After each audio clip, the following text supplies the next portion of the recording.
মৃত্যু দুনিয়াকে অপমান করে ছেড়েছে। বুদ্ধিমানের জন্য সে আনন্দিত হওয়ার কোনো সুযোগ রাখেনি। আফসোস, মৃত্যু কত বড় উপদেশ বাণী। যদি মানুষের অন্তরগুলোর জীবন থাকত তাহলে তারা বুঝতে পারত।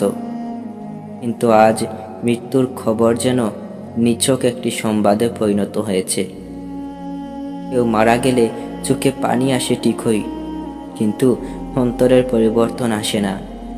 মানুষ জানে এই দুনিয়ার সব কিছু ফেলে একদিন চলে যেতে হবে, তবুও কেউ জান্নাতের পথে নিজেকে উৎসর্গ করতে চায় না।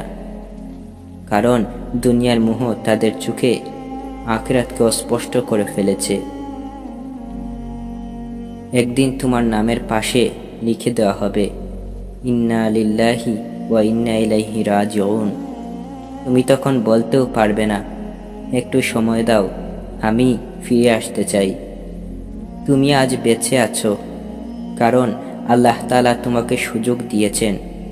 তুমি এখনো চাইলে পরিবর্তন করতে পারো তোমার জীবন। সুতরাং মৃত্যুর আগেই নিজেকে বদলাও, নয়তো সেই অন্ধকার কবরে বদলে দেবে তোমার শেষ ঠিকানা। আমরা দুনিয়ার কোনো স্থায়ী রং তামাশায় ব্যস্ত, অথচ মহান আল্লাহ তাআলা আমাদের বলেছেন, আমি কি তোমার রব নই? তাহলে আমাকে ছেড়ে কোথায় যাও? এই দুনিয়া কি তোমায় আমার চেয়েও বেশি আসক্ত করে? তুমি দেখো না যে প্রতিদিন তোমার গুনাহ আমার কাছে আসে, তারপরও আমি তোমার রিজিকের ব্যবস্থা করে দেই। ওহে আল্লাহর বান্দারা, একদিন না একদিন আমলনামা অবশ্যই তোমাদের হাতে আসবে, এবং দুনিয়া থেকে বিদায় নেওয়ার পূর্বে প্রত্যেকে তার ভালো মন্দ প্রত্যক্ষ করে নেবে।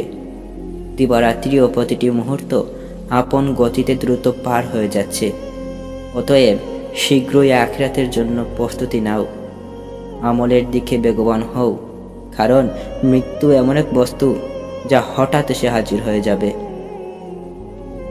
তাই বলি, হ্যাঁ লোক সকল, বাস্তবতাকে বুঝতে শিখো।